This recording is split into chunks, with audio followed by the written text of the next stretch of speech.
When Meghan and Harry signed that supposedly life-changing Netflix deal back in 2020, the headline screamed empire. I remember thinking, okay, big move. It was pitched as control. They tell their story on their terms, make shows, and maybe build a media brand. The reality?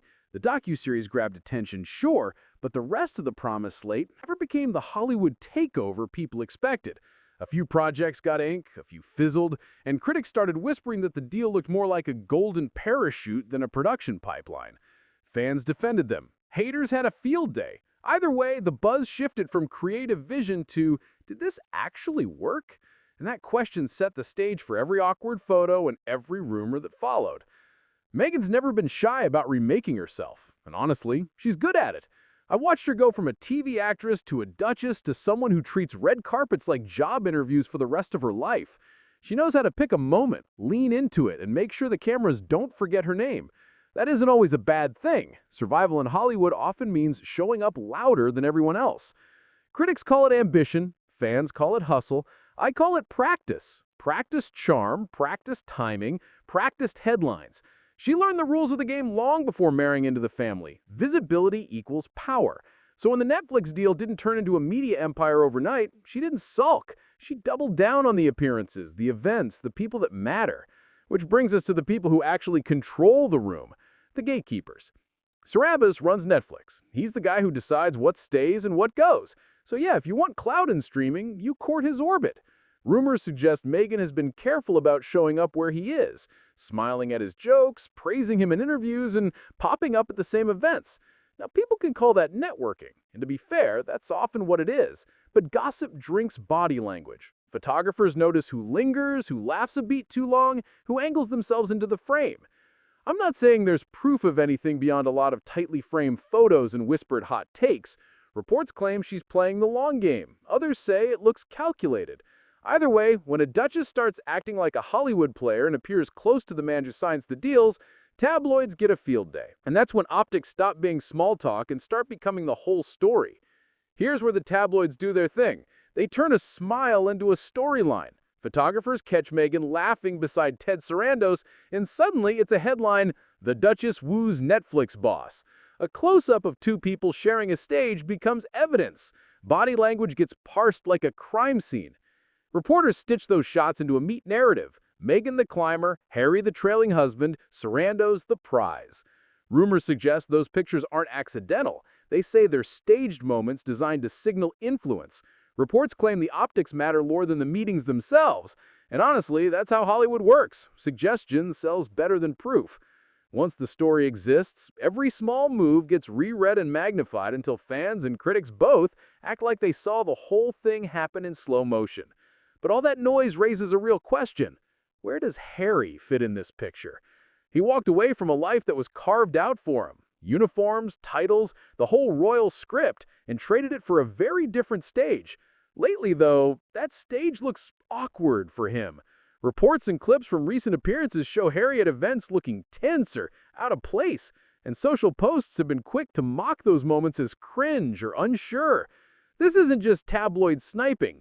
There have been stories about a strained, cautious meeting with King Charles and Harry pushing back on how the press framed it. His team says the papers invented parts of the story. The press says otherwise.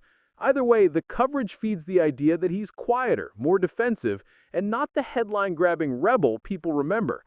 Body language commentators have also weighed in, pointing out nervous tics and a kind of detachment when he's in the same room as the Hollywood hustle his wife thrives in.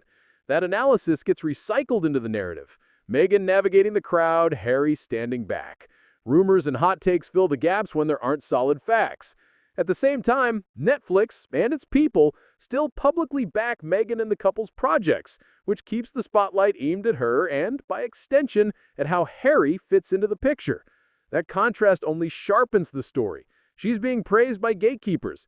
He's getting parsed by pundits. So yeah, he left the palace to be free, but freedom comes with an odd performance script he may not have practiced.